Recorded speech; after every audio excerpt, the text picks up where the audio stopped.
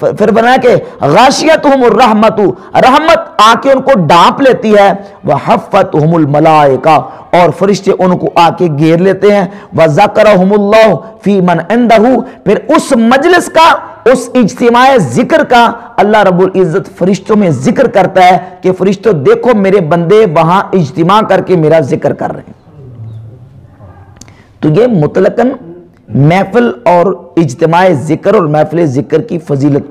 موجود ہے، اور اس کے ساتھ دیگر احادیث بھی ہیں۔ تو معلوم ہوا کہ اگلی حدیث پڑھ کے میں رزلٹ پیش کرتا ہوں 6855، اس میں یہ لفظ ہے کہ لا یقعد قوم یذکرون اللہ عز وجل الا حفتہم الملائکہ، کہ کوئی قوم جب اللہ کا ذکر کرنے کے لیے بیٹھتی ہے تو فرشتے آ کے ان کو گھیر لیتے ہیں، ان کو ڈانپ لیتے ہیں۔ تو یہ احادیث بالکل اس بات کا بین ثبوت ہے، بالکل واضح ثبوت ہے کہ مجلس ذکر، مجلس دعا، اجتماع ذکر، اجتماع دعا، ان احادیث سے مطلقاً ثابت ہے۔ اللہ کا ذکر اور رسول اللہ صلی اللہ علیہ وآلہ وسلم کا ذکر بھی اللہ ہی کا ذکر ہے، حضور کا ذکر اللہ کا ذکر ہے، اور یہ قرآن مجید سے ثابت ہے۔ جب ہم نبی کریم علیہ السلام کا ذکر کریں گے اس میں کیا ہوگا کہ اللہ وہ ہے جس نے اپنے حبیب علیہ السلام کو یہ شان عطا کی، اللہ وہ ہے جس نے اپنے حبیب علیہ السلام کو یہ معجزات عطا کیے، اللہ وہ ہے جس نے اپنے نبی علیہ السلام کو یہ عظمت عطا کی۔ تو اس میں ذکر کس کا ہوگا؟ اللہ کا۔ قرآن مجید میں ہے اللہ رب العزت فرماتا ہے سبحان الذی اسری بعبدہ، پاک ہے وہ ذات جس نے اپنے بندے خاص کو سیر کروائی، هو الذی ارسل رسولہ بالہدی، وہ ذات جس نے اپنے رسول کو ہدایت دے کے مبعوث فرمایا، انا ارسلناک شاہدا ومبشرا ونذیرا، اللہ فرماتا ہے کہ ہم نے آپ کو شاہد مبشر اور نذیر بنایا۔ تو اس میں اللہ کا ذکر بھی ہے، رسول اللہ صلی اللہ علیہ وسلم کا ذکر بھی ہے، اور حضور علیہ السلام کا ذکر اللہ کا ذکر ہے، کیونکہ حضور علیہ السلام اللہ کے محبوب ہیں۔ اس پر بھی تفصیلاً حوالہ جات اور اکابر اسلاف کے حوالے پیش کیے جا سکتے ہیں۔ حضرت ابن عطا رحمۃ اللہ تعالی علیہ سے امام قاضی ایاز مالکی رحمۃ اللہ علیہ نے الشفاء اپنی کتاب میں یہ ذکر کیا ہے، وہ فرماتے ہیں کہ نبی کریم علیہ السلام کا ذکر اللہ کا ذکر ہے، حضور کا ذکر اللہ کا ذکر ہے۔ تو حضور کے ذکر کی محفل وہ اللہ کے ذکر کی محفل ہے، کیونکہ جب نبی کریم علیہ السلام کا ذکر ہوگا تو اس میں اللہ رب العزت کی شان اور قدرت کا ذکر بھی کیا جائے گا۔ تو یہ تھے عمومی اور مطلق جو دلائل جس سے ہم بحمد تعالیٰ استناد کرتے ہیں اور ان کو دلیل کے طور پہ پیش کرتے ہیں۔ یہ پہلا ہمارا ضابطہ اور اصول ہے، یہ سمجھنا چاہیے۔ اب ہمیں دلیل خاص کا ہم سے مطالبہ کیا جاتا ہے جب کسی کام کے جواز کے لیے، استحباب کے لیے عام اور مطلق دلائل مل جائیں تو خاص دلیل کی ضرورت نہیں ہے، اور نہ ہی مدعی خاص دلیل دینے کا پابند ہوتا ہے، اور نہ ہی اس کو کہا جائے کہ خاص دلیل۔ لیکن ہوتا یہ ہے کہ یہ لوگ، ان کا عقل و شعور اور علم سے تو کوئی اصول ضابطے سے وابستگی نہیں ہے۔ اب یہ ہوتا ہے کہ یہ اس طرح کی لا یعنی قسم کے اعتراضات بھی کرتے ہیں، لا یعنی قسم کے سوالات بھی کرتے ہیں، اور پھر ہمارے جو بیچارے سادہ لوگ ہیں وہ پریشان ہو جاتے ہیں، پریشانی کا انہیں سامنا کرنا پڑتا ہے۔ نبی کریم صلی اللہ علیہ وآلہ وسلم کی ذات گرامی قدر کے خاص طور پر محفل میں نبی کریم علیہ السلام کی آمد کا ذکر کرنا، حضور کی آمد پر اللہ رب العزت کا شکر ادا کرنا، اور محفل میں مجلس میں نبی کریم علیہ السلام کے میلاد کا ذکر کرنا خاص طور پر، اس پر بھی بحمد اللہ ہمارے پاس صریح احادیث موجود ہیں، خود نبی کریم علیہ السلام سے اور نبی کریم علیہ السلام کے صحابہ کرام علیہ رضوان سے بھی محفل سجا کر حضور کی ولادت کا ذکر کرنا یہ بحمد تعالیٰ ثابت ہے۔ المعجم الکبیر طبرانی جلد نمبر میرے پاس اس کی ایک ہے، مطبوعہ دارالکتب العلمیہ بیروت، صفحہ نمبر 25، حدیث کا نمبر 28، ام المومنین سیدتنا عائشہ صدیقہ رضی اللہ تعالی عنہ فرماتی ہیں تذاکر رسول اللہ صلی اللہ علیہ وسلم و ابو بکر میلادہما عندی، سیدہ عائشہ فرماتی ہے کہ اللہ کے رسول علیہ السلام نے اور ابو بکر صدیق میرے والد نے اپنا اپنا میلاد میرے سامنے بیان کیا، میلادہما عندی، میرے سامنے حضور نے اور ابو بکر صدیق نے اپنا میلاد بیان کیا ہے۔ تو معلوم ہوا محفل میں یا محفل کے علاوہ کسی کے سامنے حضور کا میلاد بیان کرنا خود نبی کریم علیہ السلام کی مبارک سنت ہے۔ یہ کتاب ہے جامع ترمذی شریف، اور یہ حدیث مسند احمد ابن حنبل بھی موجود ہے، اور جامع ترمذی کتاب المناقب الرسول اللہ صلی اللہ علیہ وسلم، حدیث کا نمبر ہے 3617۔ امام ترمذی نے اس حدیث کو حسن صحیح لکھا ہے، حسن صحیح غریب لکھا ہے۔ سرکار دو عالم صلی اللہ علیہ وآلہ وسلم ایک دن منبر پر جلوہ فروز ہوئے تو صحابہ علیہ مردوان سے پوچھا من انا، صحابہ بتاؤ میں کون ہوں؟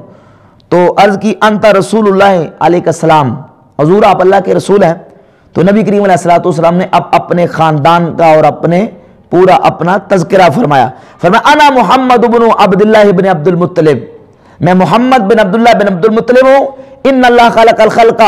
فجعلنی فی خیرہم، اللہ نے جب مخلوق کو پیدا کیا تو اللہ رب العزت نے مجھے بہتر مخلوق میں رکھا، ثم جعلہم فرقتین، پھر اس کے دو گروہ بنا دیے، فجعلنی فی خیرہم فرقہ، اللہ نے مجھے بہتر فرقے میں رکھا، ثم جعلہم قبائل، پھر اللہ رب العزت نے پھر اس کے قبیلے بنائے، فجعلنی فی خیرہم قبیلتن، قبیلے کے اعتبار سے بھی اللہ رب العزت نے مجھے بہتر قبیلے میں رکھا، ثم جعلہم بیوتن، پھر اللہ نے اس قبیلے کے گھر بنا دیے، اور فجعلنی فی خیرہم بیتا، تو گھر کے اعتبار سے بھی اللہ نے مجھے بہتر گھر میں رکھا،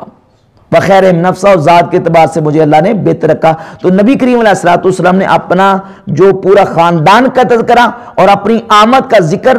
نبی کریم علیہ السلام نے منبر پہ تشریف فرما ہو کے اپنے صحابہ علیہ مردوان کے سامنے بیان کیا ہے۔ اور قرآن مجید میں سورۃ الضحیٰ کی آیت، آخری آیت میں اللہ رب العزت نے اللہ رب العزت کی نعمت پر اللہ نے چرچا کرنے کا حکم ارشاد فرمایا، وَأَمَّا بِنِعْمَةِ رَبِّكَ فَحَدِّثْ، پس بہرحال اپنے رب کی نعمت پر خوب اس کا چرچا کرو۔ اب یہ چرچا کیا ہے؟ چرچا کس کو کہتے ہیں؟ مسند احمد ابن حنبل کی حدیث نمبر 17981 ہے۔ نبی کریم علیہ السلام نے تحدث کا معنی بیان کیا۔ اس آیت میں جو فحدث کا لفظ ہے کہ خوب چرچا کرو، التحدث بنعمت اللہ شکر،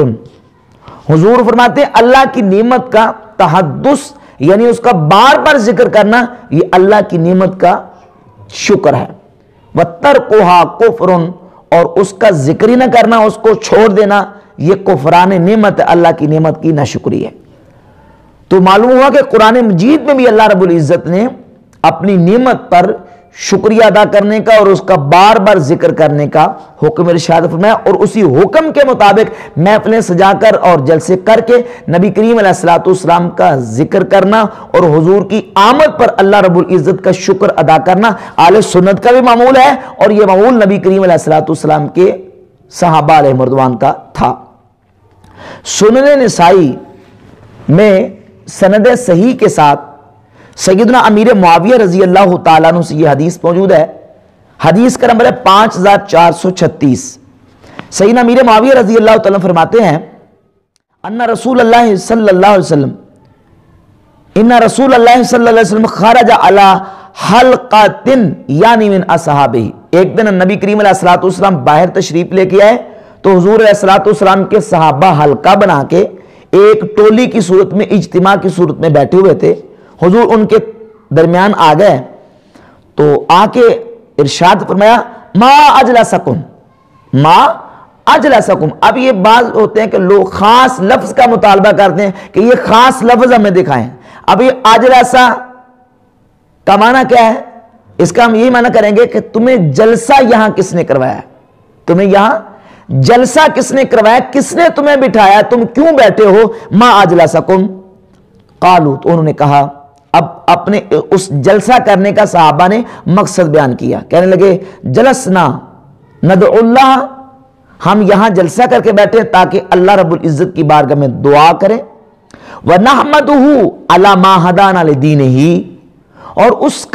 اس کی تعریف کریں، خوبی بیان کریں اس پر جو اس نے ہمیں اپنے دین کی ہدایت دی، وَمَنَّ عَلَيْنَا بِكَ،